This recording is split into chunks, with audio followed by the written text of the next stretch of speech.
down 8%. We are also waiting for a statement out of the European Union. We had been told that EU would be issuing a statement shortly, and we will get back to you when we have that. Back to you, Mark. We have an enormous explosion now in the remaining World Trade Tower Center. The second, I believe the North Tower is now gone as well. Yes, it is gone. Both towers of the World Trade Center have been destroyed.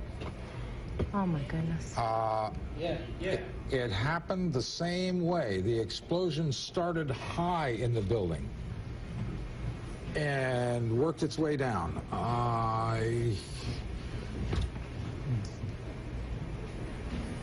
Now, of course, the entire lower section of Manhattan is a disaster zone of unbelievable proportions. I would imagine at any moment we will hear from that the National Guard is going to be brought in. I mean, this is far beyond anyone's ability, any one agency, to cope with this. Not only do we have in that building any remaining people, but it was, I am certain, full of New York City firefighters, New York City policemen, New York City rescue workers. There you see. I don't understand, and I would be very anxious to hear in the future the forensics of this situation. But both towers, this is an unbelievable day. Both towers of the World Trade Center are now gone.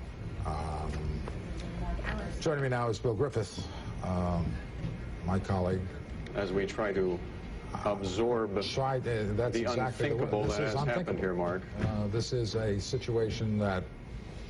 I mean, we are to maintain some modicum of immunity to all of this, but we are humans as well, and it is very, very tough to watch all of this. The scope is beyond comprehension.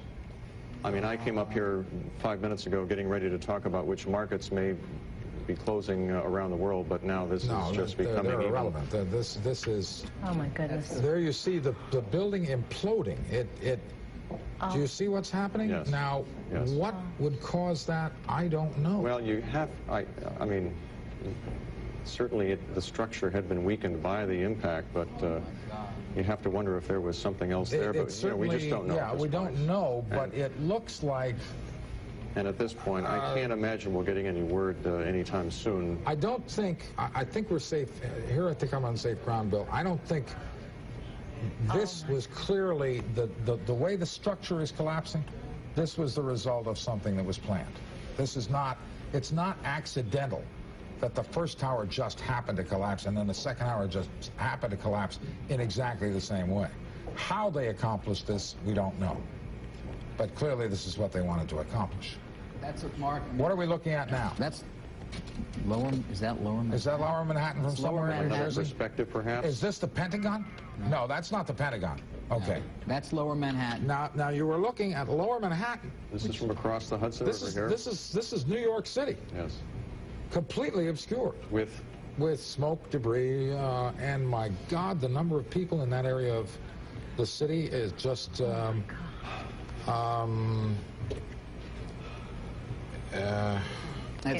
that's Vesey and West Streets right there, and of course the World Financial Center right next door, and then you've got Tribeca leading up from there. You can't begin to say how many people are in that area, and it is now completely obscured, Mark, by the debris. Maria told us earlier when she was witnessed the first collapse that the sky grew dark, and you can only imagine, well, you can see.